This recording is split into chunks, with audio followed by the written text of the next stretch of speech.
It's okay. It is.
Let's go ahead and call our meeting to order. We'll begin with the pledge and invocation.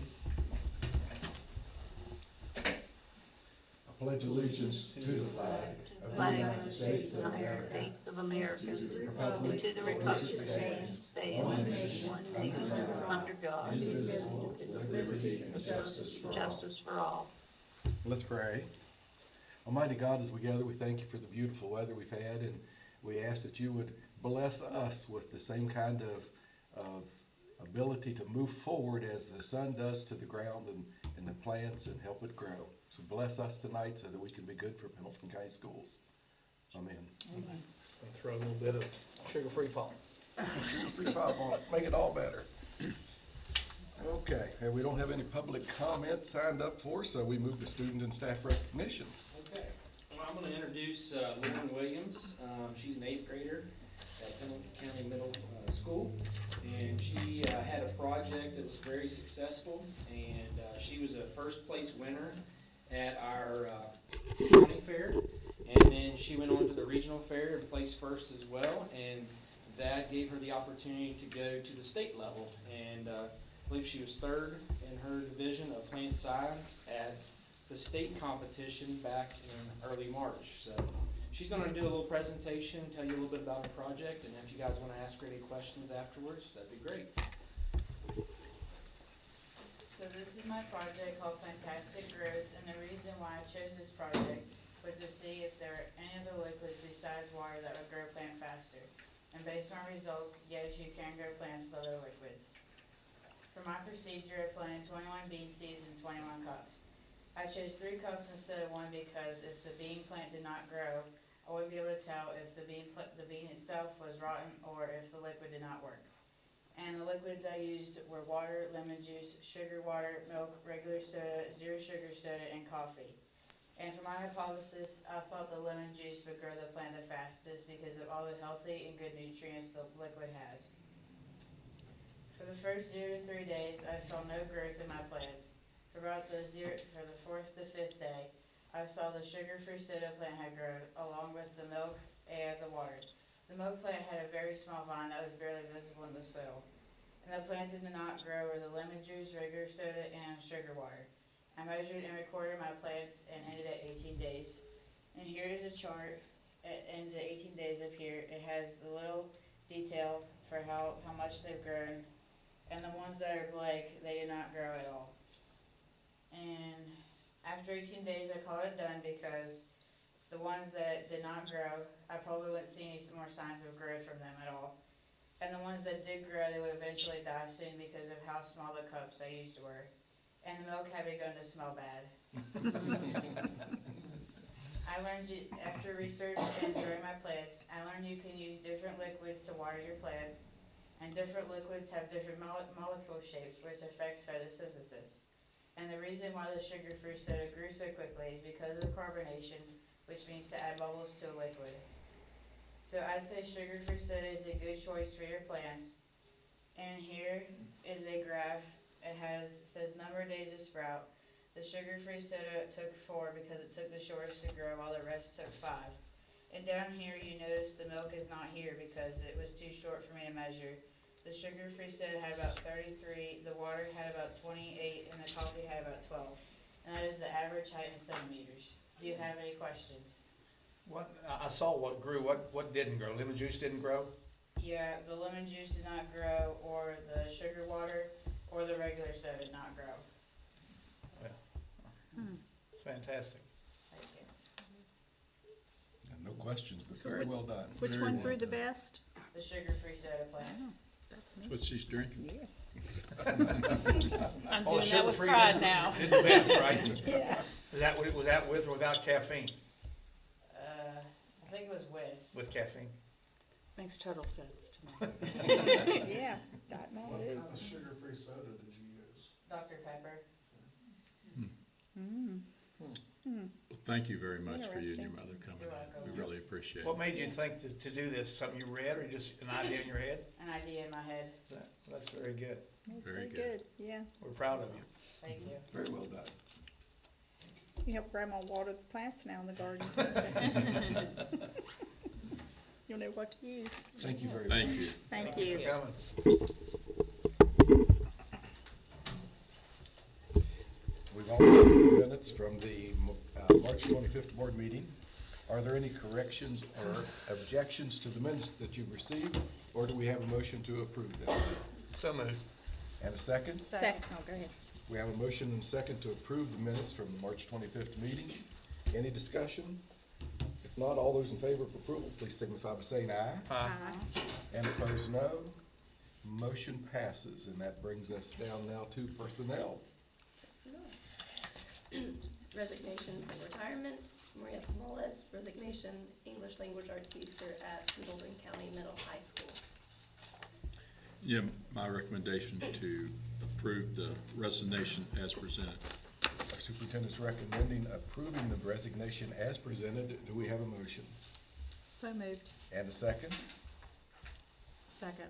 We have a motion and a second. Any discussion?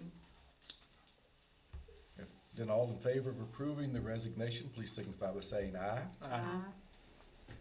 And opposed, no. Motion passes. Employment of personnel, Derek Lambert, substitute administrator. Yeah, my recommendation to approve Derek Lambert as a substitute administrator.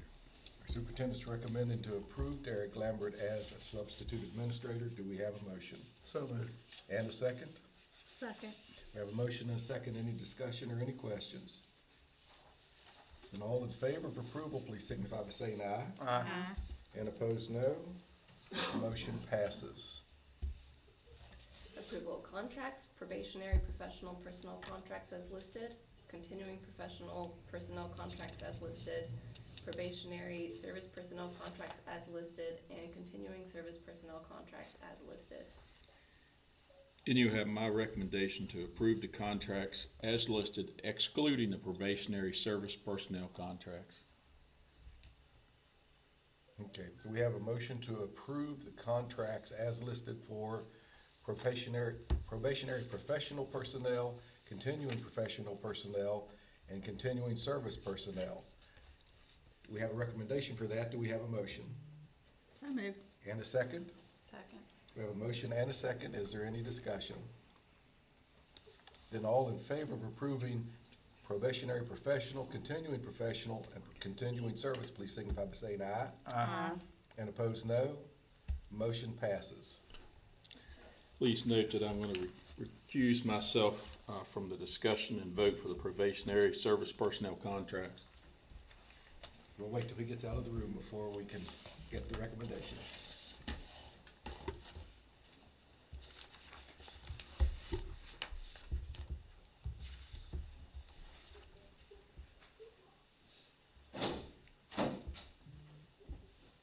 Okay, You have my recommendation to approve the probationary service personnel contracts as listed. we have a recommendation to approve the probationary service personnel contracts as listed. Do we have a motion? So moved. Second. And a second. Any discussion or any questions? Then all in favor, please signify by saying aye. Aye. Aye. And opposed, no. Motion passes.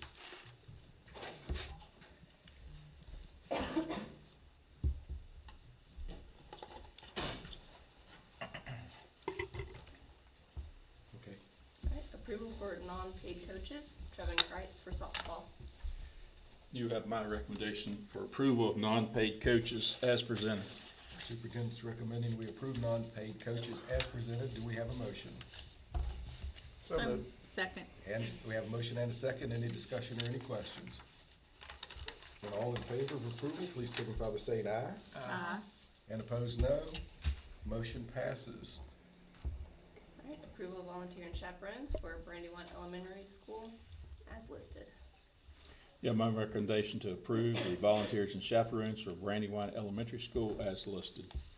Our superintendent's recommending we approve the volunteers and chaperones for Brandywine Elementary School as listed.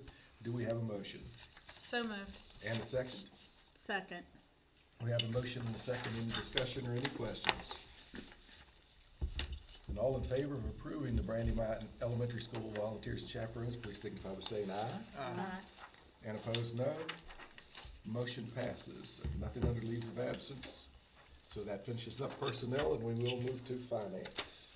All right, under 6A, we have bills for approval For March 2025, we do not have a treasurer's report for March, as this is the first day of the month. We need a few days to get items reconciled. That'll be on the next April meeting, April 15th. So the March bills, 6A, the total for the March bills were $666,921.01, $666,921.01. I will highlight a couple of those and answer any questions that you have. Scrolling down the page, the first item that I have, the second page of the PDF, says Brightly software, used to be called School Dude software, $2822.94.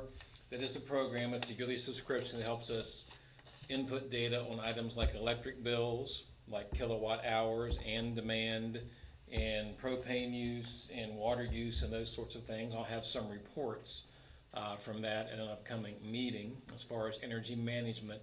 So it does help us keep track, and it's a pretty reasonable cost for a year subscription. It does a lot of customization with graphs and analysis and goes back multiple years. So it has been useful to us, analyzing a couple of things in Franklin Elementary now. Maybe that data will help us in our MIP application that Travis or Charles will be talking about here in a little bit. The next page, page 3 of the PDF, the one note I made was Experience Learning. Experience Learning, formerly Mountain Institute, $66,250. Pendleton County Schools has received funding from the legislature for almost 10 years, maybe pretty close to 10 years.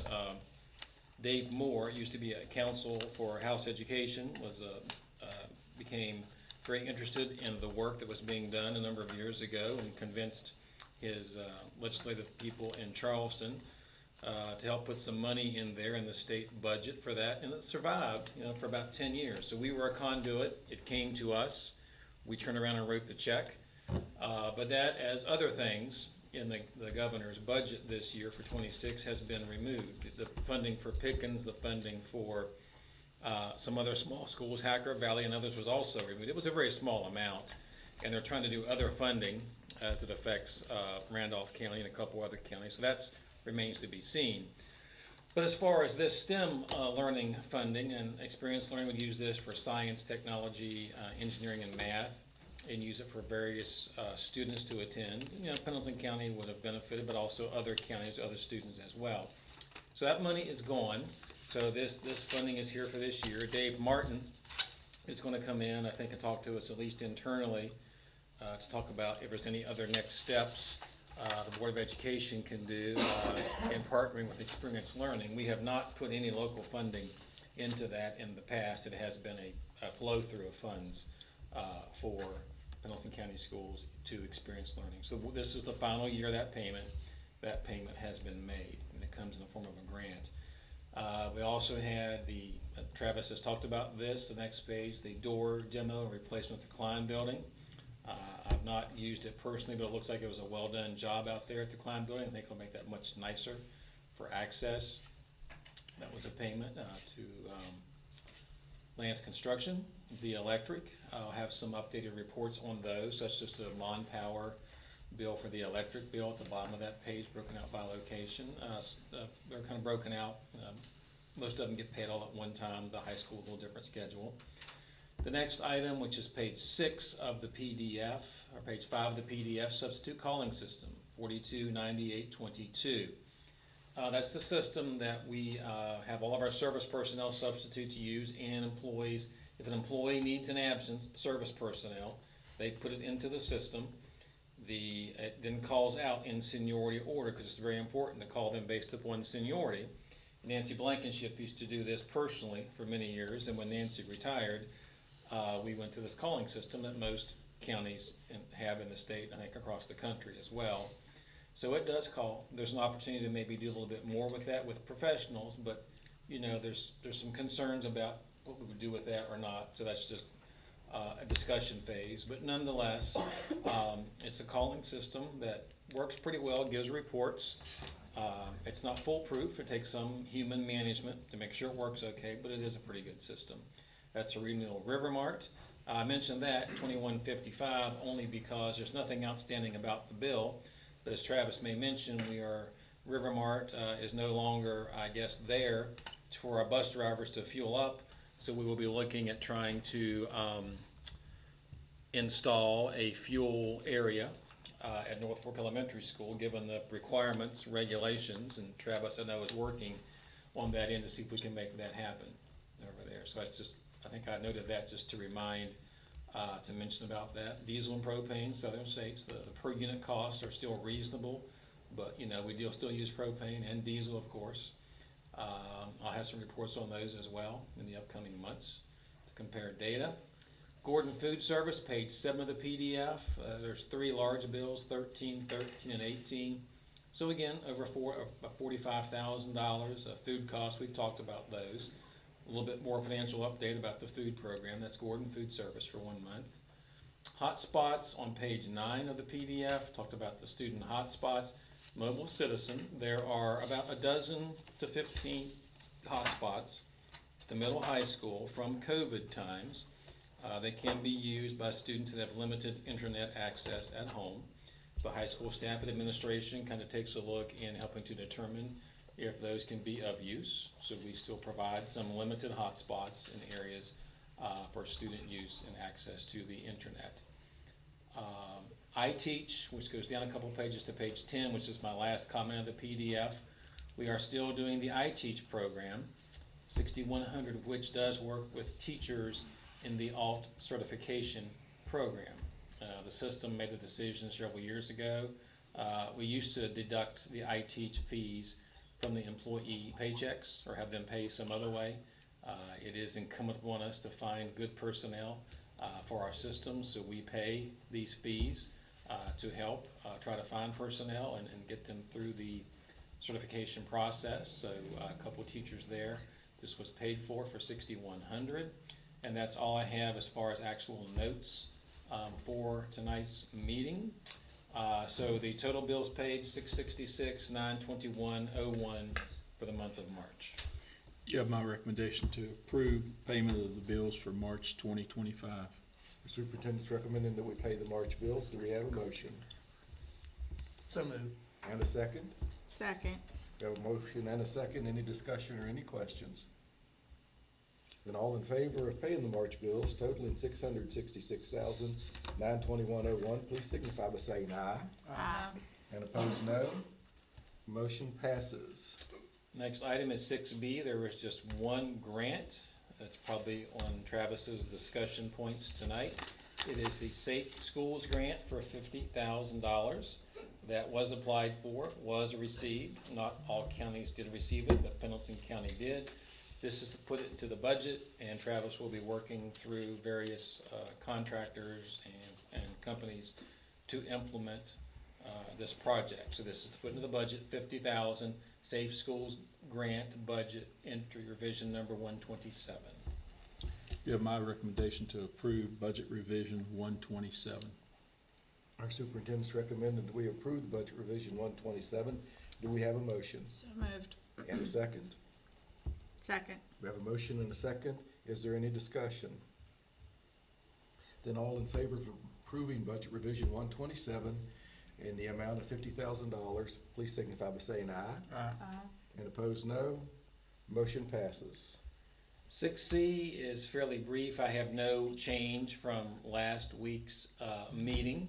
By April 15th, I will have some additional data, and certainly by the 1st of May, that we will have a lot of data because legislative session will end in a few weeks. We will get final computations.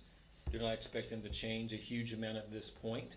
So I'm not going to reiterate last week's discussion. I will make up some talking points for the next meeting and 1st May meeting. So nothing new to add, just the same information that we have from last week's meeting under budget discussion. The next item I have under financial update, 6D, a couple items there. I'm going to start with board expense report, which is the monthly report I do updating the various categories, and I'll again cut to the chase, and it shows bottom right hand corner, top of the second page. We are $2.45 million to the good as of the end of March up to the 1st of April in the bottom right corner. Now it doesn't take into account the year-end transfer for child nutrition, which will be around $400,000. We still have some substitutes to pay and some electric bills and things to pay like that, but we are getting near the end of the school year, and so as we get through that, And then we should exceed revenues by 100,000 or a little bit more on the revenue side. So added together, gets us back to where I think we'll end up, between 1.5, 1.7 million range at the end of the school year. So we continue to monitor, we continue to pay attention, but nothing outstanding there. So that's the first item on that particular item that's there. Wilma, you still there?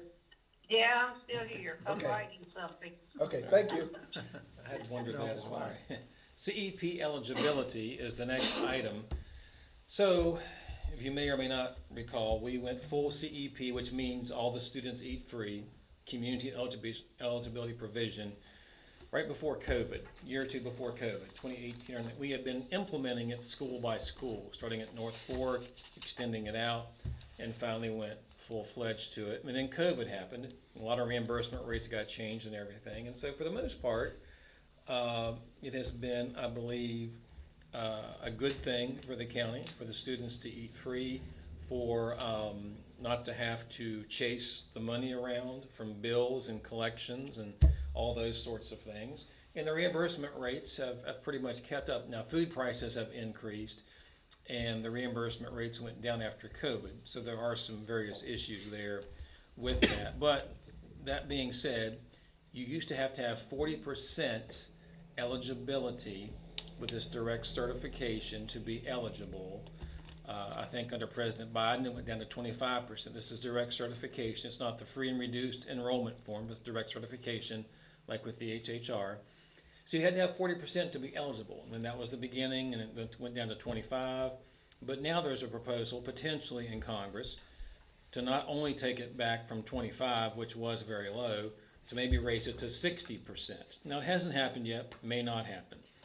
So if you have to be 60% direct certified, all the schools on this list would not qualify for CEP, and including the 4 schools in Pendleton County, which as I scroll down through alphabetically, all 4 schools are on there. Now, North Fork Elementary, 56.99, is almost at the 60% threshold, but even they would fall a little short in those calculations. Now, some, like McDowell, they would all qualify. Certainly, it's a different level of poverty in McDowell County. So, now what would it mean financially? It's too early to say. It would mean we would go back to the old way of doing things, charging, going to the free and reduced lunch application form, charging students that didn't qualify for that, figuring out the rates. And there's some concern about used to have a sampling of the verification. There's some mention that maybe all of the applications would have to be verified and or audited. So at any rate, we're not sure where that stands yet. It could be some potential changes, particularly it wouldn't affect too much of what occurs other than as far as feeding the students, but behind the scenes, it could potentially have some implications. And our participation rate has gone up a fair amount with everybody eating free. Participation rate would likely decrease. Would the charges be more than enough to offset it? It would be a change, obviously, to have people going back to paying and collecting them and the process. So anyway, it's just information. Even if something would happen, we don't think it would be effective till 26-27 school year. And so maybe it won't happen exactly as presented. But that's just information for us to stay aware of on the child nutrition program. I'm going to skip down to 6D, food dyes, and come back to E-rate.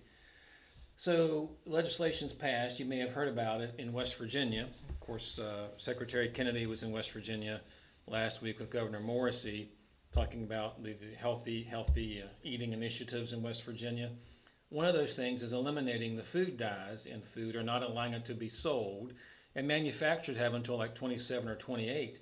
School systems, however, effective the school year starting in August, are not to be offering these products in the school system. So Travis's Red Mountain Dew, maybe even the green, wouldn't be allowed to be in there. So this is just a list of all the different food dyes, blue number. So if you look at a lot of your sodas or drinks or anything, it'll say blue number 1, red number 40, or different things like that. So this list, so really it means when the child nutrition program orders items for next school year, they will work with manufacturers like Gordon and others to simply say, you cannot have these for our cooks to order. You know, different Pop-Tarts, different kinds of pancakes, any numbers of things are on there. And so manufacturers will eventually, I think it is, probably is a good thing that these dyes are not in our foods. At the same time, we just have to figure out how to deal with that. And so manufacturers have a while to come into compliance. I think there are initiatives in other states as well. So we won't be able to offer any of these or have any of these ordered in our foods. It affects some fundraisers as well. There are still some exceptions if they're after school hours and certain things like that. But you know, it's pretty exhaustive and extensive. So at any rate, Travis was reading off his list. He said, well, I've got Red 40 and this and that. I said, yeah, you probably do. So anyhow, so that's just a comprehensive listing of the food dyes, and that's there. So that's a lot of things are colored so that we buy more of them, I suppose, and so they look better.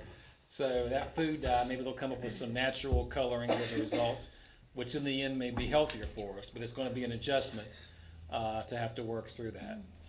So that is information there. I guess we can serve a lot of bottled water, but now you keep reading about this stuff that comes off the plastic in water. And it's not Yeah, good we for us. haven't tackled plastic yet, but yeah, I do think about that too. Everything we touch has plastic on it somewhere or something. So yes, E-rate is the program.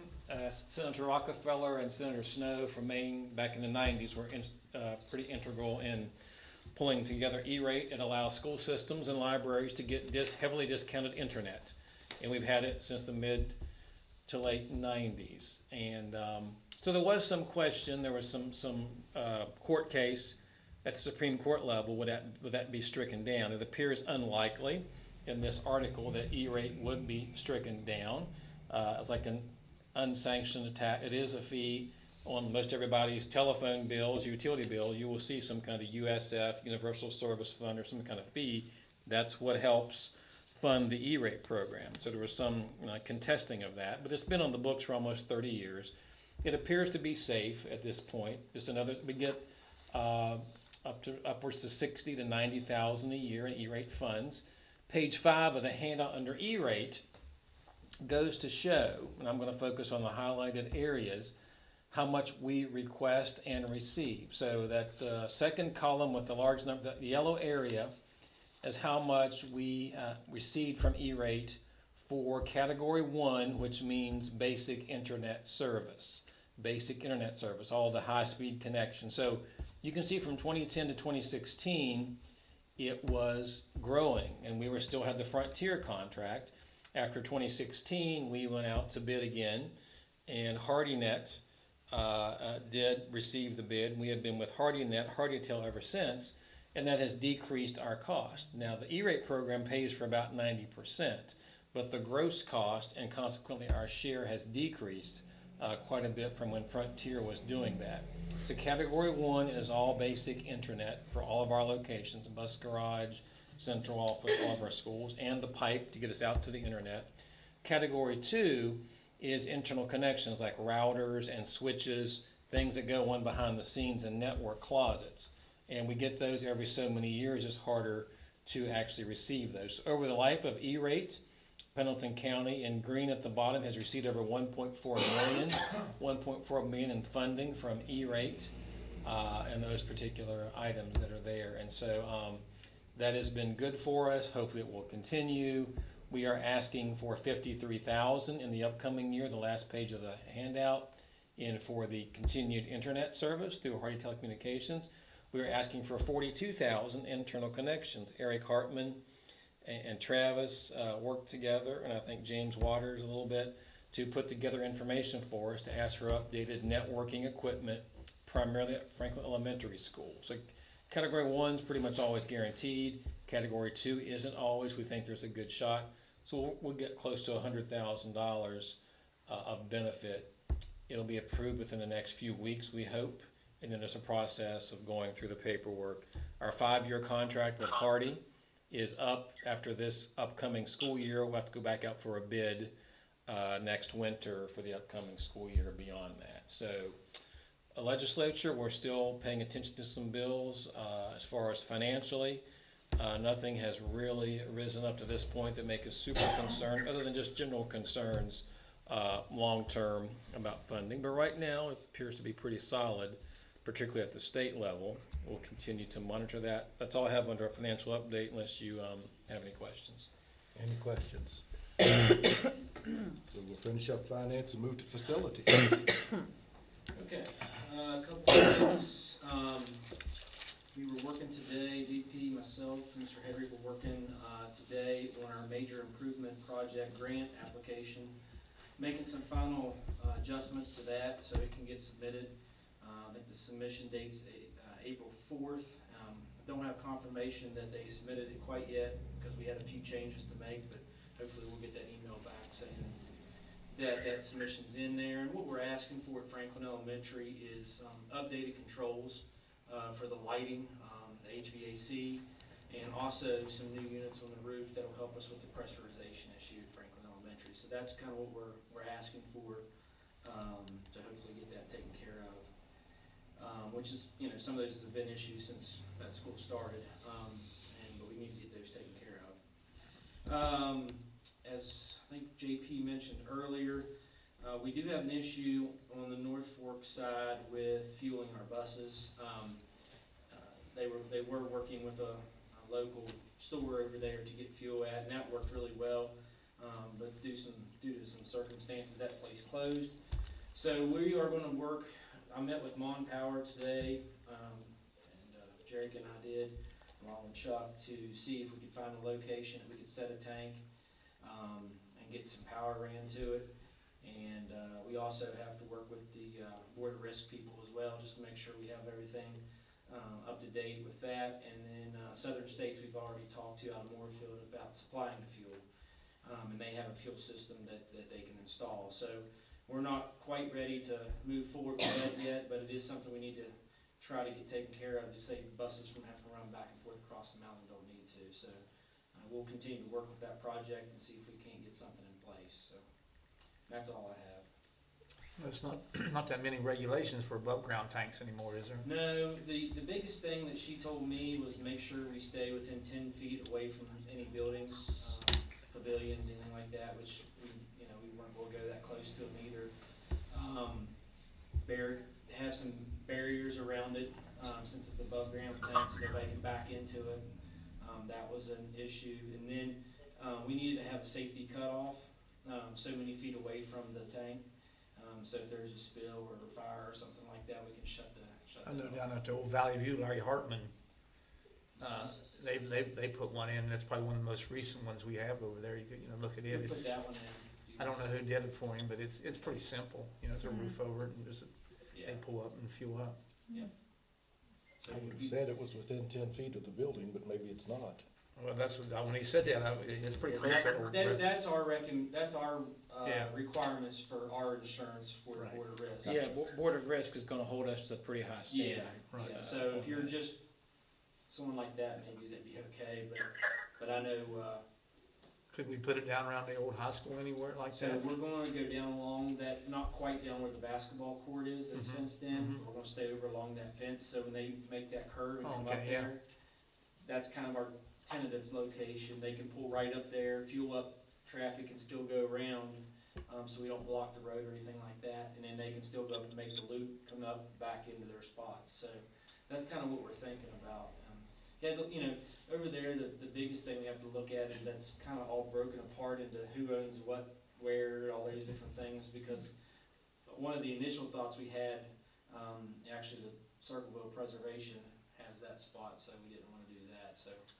And we also want to make it easy for the buses to kind of stay in that loop there, so. Yeah, if you put it up there above in that lot, then you'd have to worry about snow. Snow Yeah. and getting up there and getting turned around Right. and backed up, because we could have put a very upper end of that, but then you'd have had to turn the bus, backed it up in there, and there's some people that park along there anyway, some of our employees, and walk down the stairs, and so we didn't want to block that off as well, so. Yeah, there's a lot of factors to take in there, in finding a location that's suitable, so. I know when we put those tanks in for the new gym, Kimbra Hodkin, she has all the regulations. She helped me out with the books and stuff. Any more questions under facilities? Okay, so then we'll say that one's done also, no old business. So under new business, we have MOU with West Virginia Family Nutrition Program. This is a partnership between Franklin Elementary School and West Virginia Family Nutrition Program.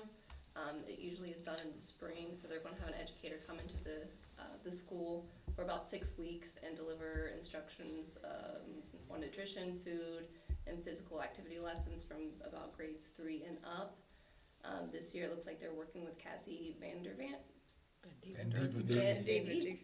And Evander, yes. Yes, her. And she's going to provide a series of lessons over 6 weeks. She's going to work directly in classrooms, just to promote healthy habits and positive behavior changes. And it looks like she does a pre-assessment and a post-assessment at the beginning of 6 weeks and the end of 6 weeks to see how students reacted to her lessons. You have my recommendation to approve the MOU with West Virginia Family Nutrition Program in Pelton County Schools. Superintendent's recommending that we approve this MOU. Do we have a motion? So moved. And a second? Second. We have a motion and a second. Any discussion or any questions? Do they bring people in, or is it just, visual stuff or, programs, or they have people actually come into school? It looks like Cassie is going to come into the school. She might bring equipment with her. She might bring extra So it's people one with person her. would be Yeah. coming, okay, Because it looks like she does 3 different counties and she has to serve at least 1,000 students, so. okay, thank you. Any more questions? Then all in favor of approving the MOU for West Virginia Family Nutrition Program, please signify by saying aye. Aye. And opposed, no. Motion passes. MOU for Home Base Inc. So Carrie, can you hear us? I can hear you, yes. So Carrie's going to do this one. All right, so this is something I'm really excited about. We have struggled for a while finding mental health services in our area. It's just being as remote and rural as we are, it's difficult to find adequate therapy and counseling services to meet some of the greater needs of our students. And so Home Base is an organization that does just that. They provide therapy.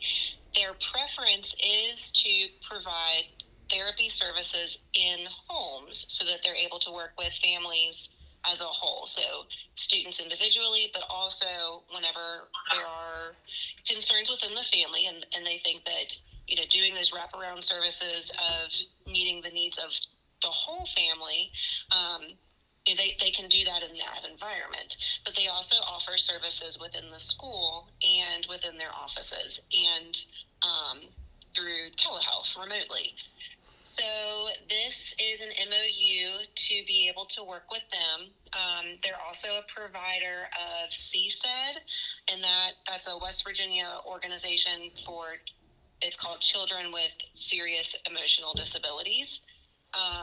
And so we have some families in the community who are seeking services for their students, and both within the school and within their home. And so this would be an MOU that would allow us to partner with them and allow our families to get the services that they would need for counseling.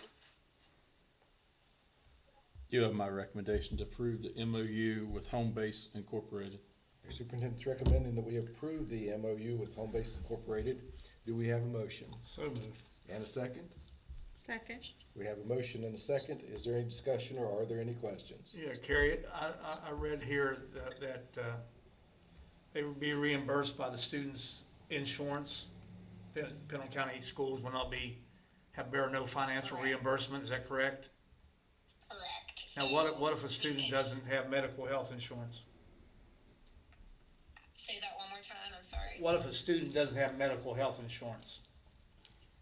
So it's not something that families would have to do.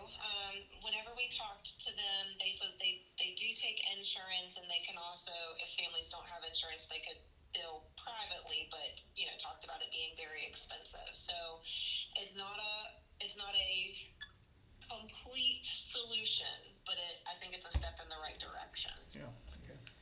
Thank you. Sure. Any other questions? Then all in favor of approving the MOU for Home Base Inc., please signify by saying aye. Aye. And opposed, no. Motion passes. WVUSM affiliation agreement. This is an agreement with West Virginia University School of Medicine. So there is a doctoral student who's also Pendleton County alumni. She reached out to Leslie Cook a few weeks ago, interested in doing her capstone project based around communities in school. She's looking to get this done in 2026 spring, so she's going to focus on transitioning from like high school to college or elementary to middle school, and also areas in like financial management, planning skills, and all that. So Leslie is also going to be the qualified staff, so she's going to be the supervisor, and she's going to be working with the college. So Leslie is going to be her supervisor during this portion. You have my recommendation to approve the affiliation agreement with WVUSM and Pendleton County Schools. The superintendent's recommending that we approve this MOU, or this affiliation agreement. Do we have a motion? So moved. And a second? Second. We have a motion, and a second. Any discussion or any questions? Then all in favor of approving the agreement between West Virginia University School of Medicine and Pendleton County, please signify by saying aye. Aye. And opposed, no. Motion passes. So that finishes us up under new business, and we now move down to other and the 7-month attendance report. Carrie, you ready to go? I am, yes. All right, so our 7th month attendance report, quite frankly, is a little rough.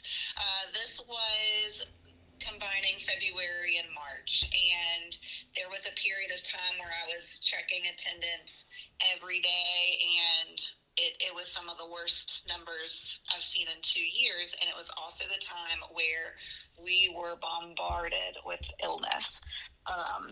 So for our 7th month attendance report, the 7th grade had the highest average in the county. They were at 94.750, which kudos to the 7th grade. You guys hear me whenever the middle high school gets recognized, because they tend to be a little bit lower than the elementary schools, but here we are.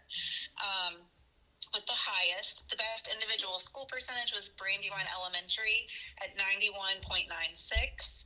And then the county as a whole was only at 91.2. So these are lower numbers than what we usually see. We had day 140 yesterday. And so every about 10 days, I pull the report to see where we are. And as of yesterday, our average daily attendance was still at 94.1, which is about where we have been. So even with a rough 7th month, it hasn't dropped us down too low. Our chronic absence rate for day 140 was 15.07. And I'll recognize Brandywine Elementary because they were at a chronic absence rate of 7.69. So, even being hit hard there for a little while, we're still doing well. Congratulations. Any questions for Carrie on the 7-month attendance report? Thank you, Carrie. Thank you. Now we'll move to school improvement, student achievement. Not much to report on. Benchmark 4, which is our last benchmark, is due from the schools tomorrow. And Barb's been reviewing some of that data. Some of it looks promising, like we've rebounded a little bit for the number of days we've been in session here. We've been a little bit more consistent the last several weeks, so we hope that data comes in good. And then that'll transfer, the state will actually pull that data back in as well as one of their data pulls. And we're getting close to the beginning of the general summative assessment for grades 3 through 8. That'll start on around May 1st. And as Nicole mentioned earlier, the SAT school day will be at the high school next week, one day, I believe. Any questions or anything else under school improvement, student achievement? Thank you, Travis, for setting that up for us tonight. That was very good. Sure thing. We've got another student that will be, I think, attending the state social studies fair here later this month. So we hopefully will have good success with that one too, and maybe you can have that one come in too. Well, even if they just make it state, it'd still be nice to see it. Yeah, it was impressive. Thank you. Superintendent's update. Okay, the town of Franklin gave us a $500 donation. In conjunction with Music in Our School Month, the town is enclosing a donation of $500 to be used for expenses associated with music class, band, choir. And we hope these funds may inspire our youth to be involved in these activities. And I did send back a thank you letter to them. Thank you. That was nice. That's great. That was very nice of them. Just to remind you of some dates coming up in May. May 15th is South Branch Career and Technical Center graduation at 6:30. May 18th is the baccalaureate at 6 in the auditorium. On May 19th is senior awards ceremony at 1 in the gym. And May 25th is graduation at 2 p.m. in the gym. And Travis mentioned the MIP grant, and hopefully we'll probably have that on the next board agenda to look at also. So we're in the process of getting it submitted. It's just a little under $1 million. I think it's about 900 and some thousand dollars to accomplish all we're trying to down there. So we'll discuss it a little bit more on the next agenda. And I think that is probably it under superintendent's update. Okay, then the next one would be conference and meeting update. The only conference I have between now and our next board meeting, which is on April 15th, is the South Branch Career and Technical Center at 8:30 on the 14th. And then the next item, the next meeting will be April 15th here at 5:30, and I will accept a motion to adjourn. So moved. And a second. Second. Have a motion, a second. All those in favor of adjourning, please signify by saying aye. All right. Opposed, no. Motion passes, and we are adjourned.